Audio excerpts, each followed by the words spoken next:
بسم اللہ الرحمن الرحیم۔ انفو نیوز نیٹ ورک کے ایک نئے پروگرام کے ساتھ میں سمیع اللہ عباسی آپ کی خدمت میں حاضر ہوں۔ جیسا کہ پاکستان کے سیاسی منظرنامے پر حالیہ دنوں میں ہم نے بہت سی ڈیولپمنٹس ہوتے ہوئے دیکھی اور ان میں کچھ یقینی طور پر پازیٹیو ڈیولپمنٹس بھی تھیں اور کچھ نیگیٹو ڈیولپمنٹس بھی تھیں۔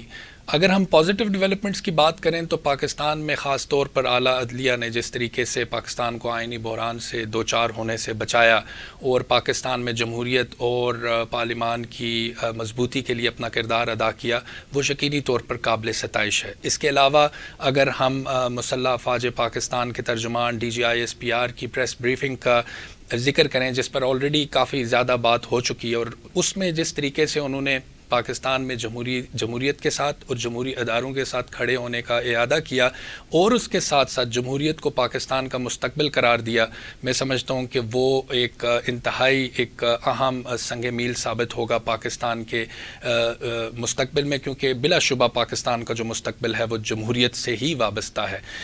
اس کے علاوہ جو اگر ہم کچھ نیگیٹو ڈیولپمنٹس کی بات کریں تو پاکستان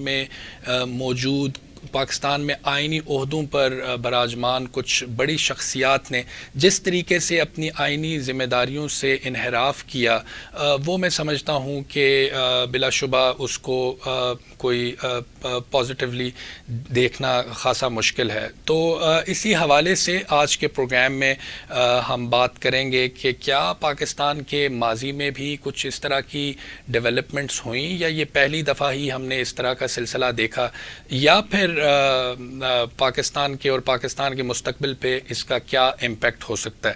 اسی حوالے سے بات کرنے کے لیے آج ہمارے ساتھ پروگرام میں موجود ہیں پروفیسر طاہر ملک، جو کہ بین الاقوامی تعلقات کے استاد ہیں national university of modern languages میں، اور اس کے علاوہ پاکستان کی سیاست پر بہت گہری نظر رکھتے ہیں۔ السلام علیکم سر۔ وعلیکم السلام۔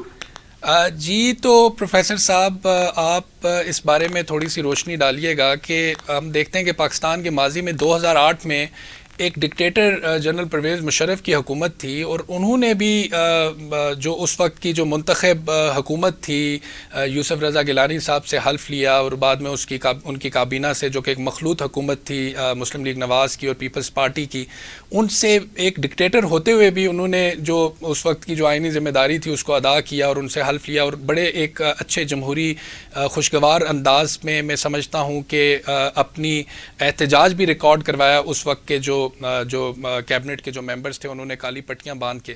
لیکن ابھی جو کہ جمہوری منتخب حکومت ہمیں نظر آتی ہے، کیوں ریلکٹنٹ ہیں اس حکومت کے جو سب سے بڑا ایک آئینی ریاستی عہدہ ہے صدر مملکت، گورنر، اسپیکر، ڈپٹی اسپیکر، کہ وہ اپنی آئینی ذمہ داریاں ادا کرنے سے زیادہ ملک کے ساتھ اپنے وابستگی سے زیادہ اپنی پارٹی کے ساتھ اپنی وابستگی کا اظہار کر رہے ہیں؟ تو اس کی آپ کیا سمجھتے ہیں، کیا وجوہات ہیں؟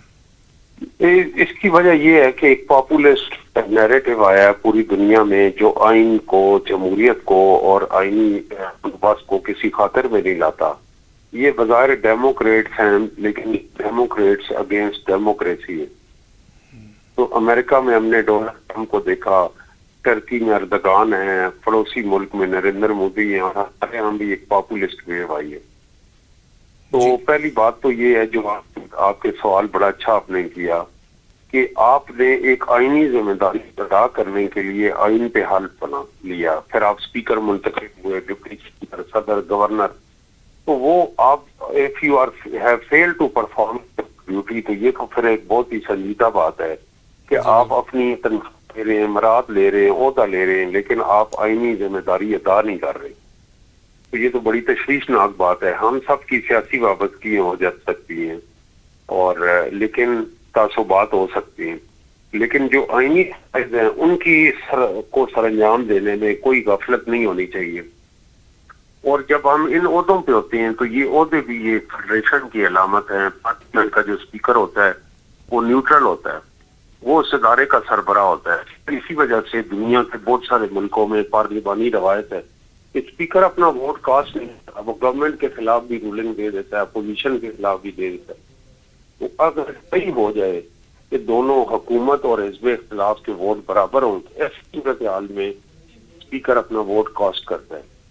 تو یہ جو ہمارے یہاں ہے یہ تو ایک ٹرائبلزم قبائلی روایت ہے کہ اسد کیسر سابق اسپیکر نے کہا کہ 30 سالہ تعلقات ہیں عمران خان صاحب کے، تو میں یہ اس پہ نو کانفیڈنس موو پہ ووٹنگ نہیں کرا سکتا.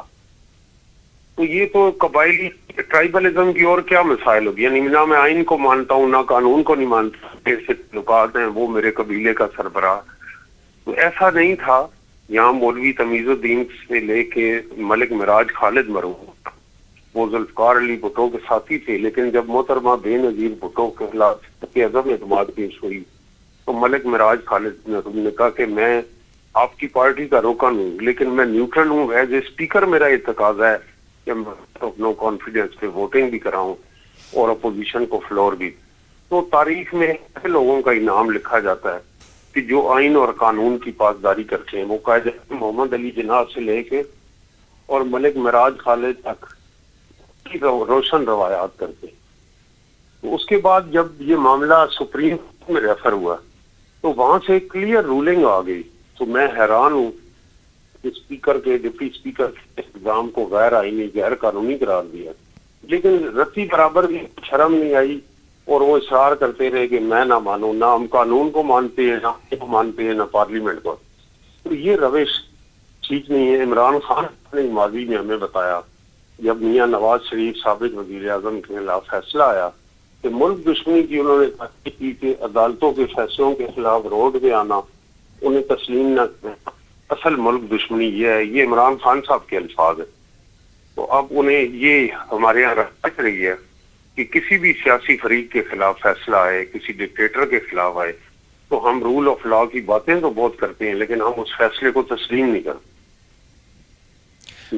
بہت شکریہ سر. آپ سے آپ نے جس طریقے سے مولوی تمیز الدین سے لے کر ملک معراج خالد صاحب کا ریفرنس دیا کہ کس طریقے سے پاکستان کی باوجود پاکستان ڈکٹیٹرشپ کا بھی شکار رہا لیکن جو ہماری درخشاں پارلیمانی روایات رہیں ان کا آپ نے بخوبی ذکر کیا. اور بے شک پاکستان میں جو تاریخ میں انہی لوگوں کا نام سنہری حروف میں لکھا جائے گا جو اپنے آپ کو آئین، قانون اور جمہوریت کے ساتھ اپنا رشتہ جو ہے وہ استوار رکھیں گے. کیونکہ اور یہی میرا خیال ہے کہ پاکستانی نوجوانوں کے لیے بھی ہمارا یہی پیغام ہونا چاہیے کہ آپ کا لیڈر چاہے وہ کوئی بھی ہو وہ عدالت سے، قانون سے، پارلیمان سے اور آئین سے بالا تر کبھی بھی نہیں ہو سکتا.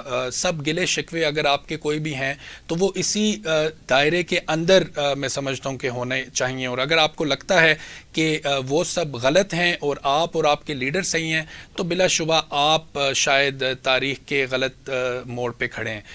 اس پروگرام میں آج کے لیے اتنا ہی. اجازت چاہتا ہوں. اللہ حافظ.